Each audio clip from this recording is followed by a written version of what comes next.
And we're back with Three Ball Walk with, I'm Bob. Julio. And Eddie. Very good. And we're Thanks, talking. we all know our names. We all know our names. We're talking about, today our subject is We don't let him mention us because No. he probably would He doesn't forget remember what I don't names. know their names. It's okay. I have a time with my own So you name. just so point. There's a But- story about Babe Ruth for one of those other stories about There- not knowing people's names. That's it, exactly. Okay. Yeah, hey kid. And but today we're talking about Jackie Robinson and his impact on the game. And one thing I was going to talk about the Ken Burns documentary and the 42 movie that I thought was glossed over completely was the impact of Walter O'Malley. Because everything's made about Branch Rickey. It should be made about Branch Rickey to a large degree. But the truth is, if O'Malley didn't sign off, Robinson wouldn't have come to the Dodgers. It never would have happened. And the fact that O'Malley and Rickey both were so progressive in their pursuit to win that they went against convention. You think about the teams that waited longer to integrate were usually the teams that had a hard time winning down the stretch, the Red Sox being the last team to integrate. And I think part of it also is Major League Baseball getting involved in it, and some things that they did maybe that aren't known from some stories from some people that I know who were there, like sending out a dictum saying, "Don't throw at Jackie Robinson," because they did not want to have any kind of riots about it. They didn't want to cause any kind of ruffle any feathers about that someone was throwing at him. And you were coached by one of those people. I was coached by one of those guys who got fired for that very reason, because Robinson hit a home run and they thought he took a little time running the bases that he shouldn't have, and so the pitcher said, "What do I do?" And Chappie said, "Well, knock him down." So they knocked him down, and the next morning Chappie came in and had a pink slip and was fired as the manager of the Philadelphia Phillies and never went back to baseball. And then years later, he's an old man walking across in 1983 in Birmingham, Alabama with a pipe, walking onto a baseball field, and none of us kids knew who he was until we found out that he was actually the first batter in the first All-Star game, and that made a whole difference. That's pretty impressive. That's pretty impressive. Because and it's funny because 42 makes a thing of him getting kicked out and fired. And Yeah, and I whatnot, talked to him. But they never mentioned the fact that he was a heck of a ball player too. Yes, many-time All-Stars, and led the league in doubles a couple of times, stolen bases. He was a fireball when he was younger.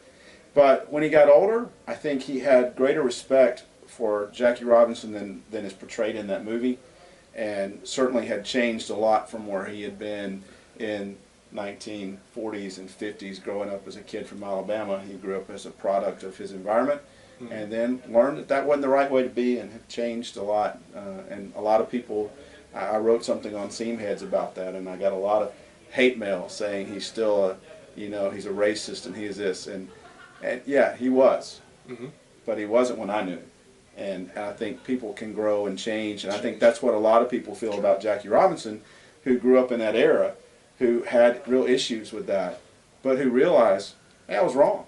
And I think that's what we want to talk about in this segment, is what's the lasting legacy of Jackie Robinson breaking the color barrier for baseball? And one thing is that is maybe not talked about as much was, we talked earlier in the first segment about what he had to go through. The fact that Rickey told him for 2 years you can't answer a response with a response. You have to be low key. You can't do that. And in a lot of ways, I didn't realize this. I had forgotten this actually. He was only 53 when he died. And a lot of people say it was the stress of his baseball career, and then later on fighting for that cause, that caused his diabetes and then premature death. And not to. And he looks like he's 83. Not to belittle it, but we talked last week about the unwritten rules of baseball and how Yeah. you retaliate and everything like that. Exactly. So that wasn't keeping your cool in 2016. No. That was keeping your cool in 1947. Exactly. That was when Right, you when- retaliated with someone you thought he trotted around the bases slow with a first pitch right at you, and then we move on. Then we move on. And then we and in some ways, that was a sign of equality that was really seen as an act of antagonism. Where if he'd have been a white ball player and he'd have done that, they would have buzzed him. They would have buzzed the tower.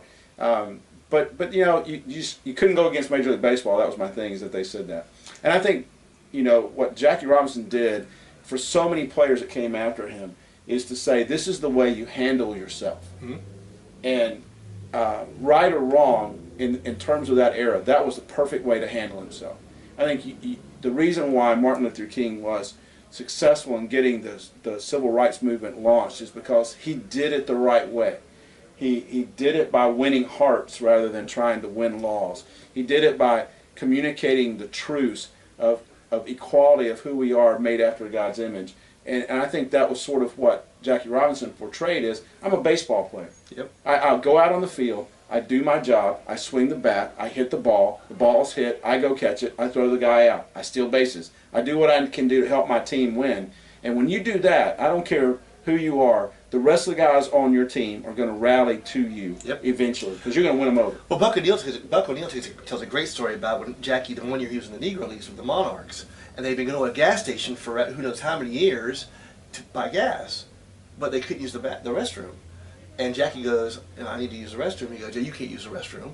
And Jackie tells him, well, take the hose out of the tank.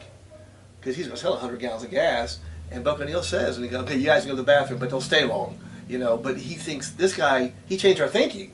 And from that on, we never went any place where we asked first, can we use the bathroom? But they said no gas. We just drive to someplace else. And I think that's the way you start changing things. And then you get to new players in the 60s and 70s who came through.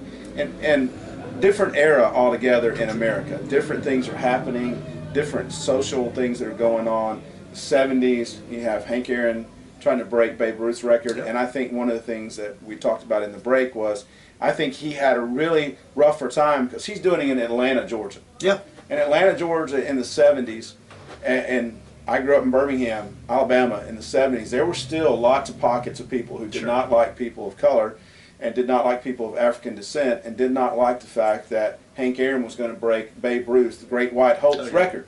And so there was a lot of that hatred. And if you've read his biography, which I know you have in his autobiography, he talks about that, of the pressure he felt to try to do that as a black man in the South who grew up from Alabama. If you don't mind, in Gainesville. Yes. Okay. In Gainesville, did you see that also, Gainesville, Florida? Because I from what, and maybe from watching on TV and not being there and everything like that, I thought a lot of it was the New York Babe Ruth, the other cities, because all I can think of is Atlanta is that one white guy jumping over the fence and running, he was a doctor and he was there. The Braves fans were excited about it because it was their team breaking it. Right. But you're saying there were some Braves fans that didn't want it to happen. Well, Henry Aaron says, Hank says, and if you see this, Hank, you can correct me if I'm wrong from reading your book. He watches our show all the time. All the time. It's possible it could. He's a great man. I had a chance to meet Henry Aaron, and he was awesome. He was one of my all-time favorite things is having met him. But in the book, he writes about the fact that the guy jumping over the fence and running at him, two guys, and it scared him to death because he didn't know if they were coming to kill him or coming to pat him on the back, and he had gotten death threats from people saying, the moment that you hit that home run, we're going to kill you. And still he went out, still he swung the bat, still he hit the home run. I think, even in 1974, that hadn't fully developed yet. No. Even what had been started with Jackie Robinson still needed more time to develop so that players were seen as players, not as players of color, whatever their race might happen to be. And growing up here, I think it was a little bit different than being in Birmingham. Gainesville, I had friends of mine at the time who still used the N-word, who didn't want Aaron to break it because Babe Ruth here. I was a Braves fan since one of the first shows we talked about, since I could remember, I was a Braves fan. That was your favorite player? Yeah, him and Clemente were my two favorite players, and I loved Henry Aaron, and I still love him. And what he did, his daughter couldn't come to the stadium. His daughter couldn't leave college to come to the stadium.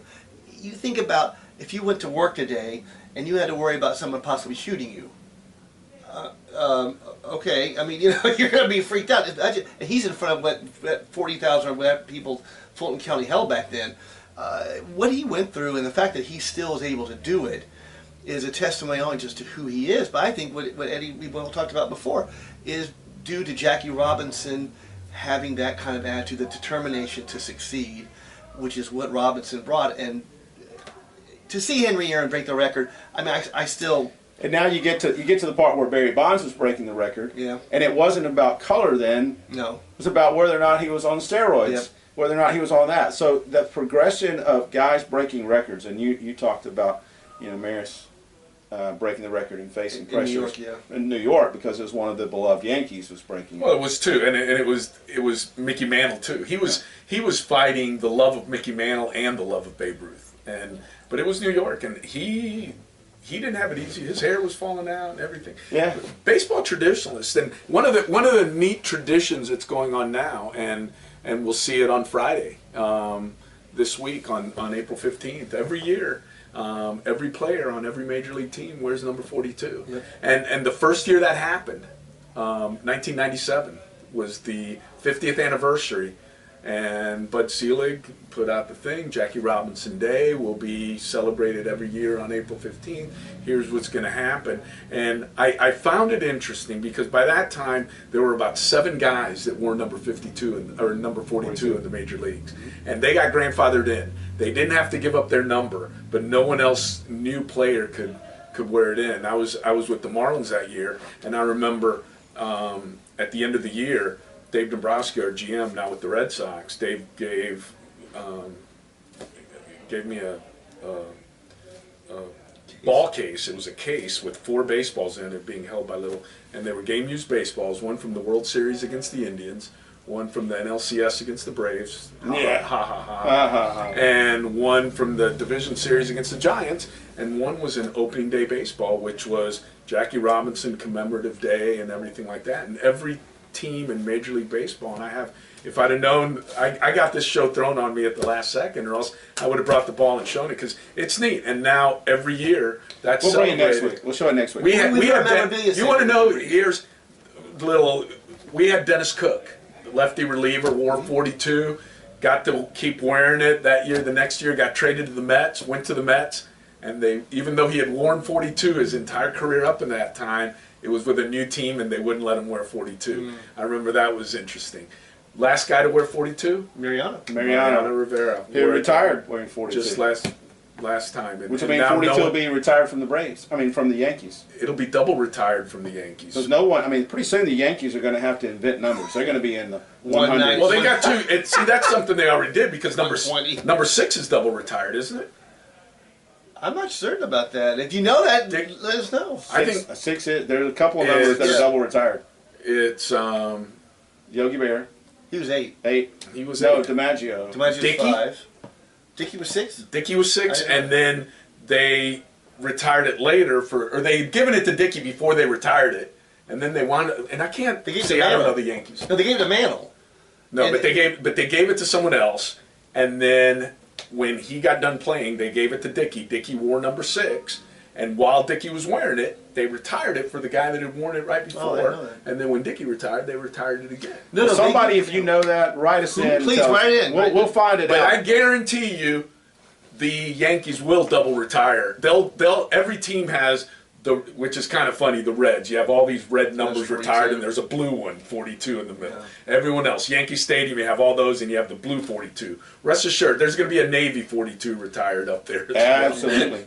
You know, and I think we think about the players of today who are playing, and as we talked about, I don't know where there's too many people start to think about, oh, that guy is an African American player, that guy's a Puerto Rican player, that guy's a Cuban player, as much as it is that guy's a baseball player. And you start wondering, you know, the lack of the shortages. You have a lot of Latin ball players. You have a lot, and I've heard it say where it's, you know, it's, you got to find a field. It's easier to find a court in a basketball when you just start playing and everything, and that's why a lot of inner city kids and baseball has the RBI program in the inner city and different things like that. We're trying to revive baseball in the inner city, trying to get kids to play ball, and it's still, you know, you see that number, what Jackie Robinson did. Now you start wondering, is it going to make an impact for a long time if kids don't? But baseball as a whole is. It's trying, and we'll have another show coming down the pike about what baseball players do for their communities, their charities, and we'll try to do some research on that. But unbelievably, time is gone. It's time for us to go for another week. Hopefully you'll see this. You'll write your comments to us at the bottom. You'll send us a Facebook message. But more than anything, we hope you go watch baseball, and if you get a chance, go play ball this week. Thanks. Take care.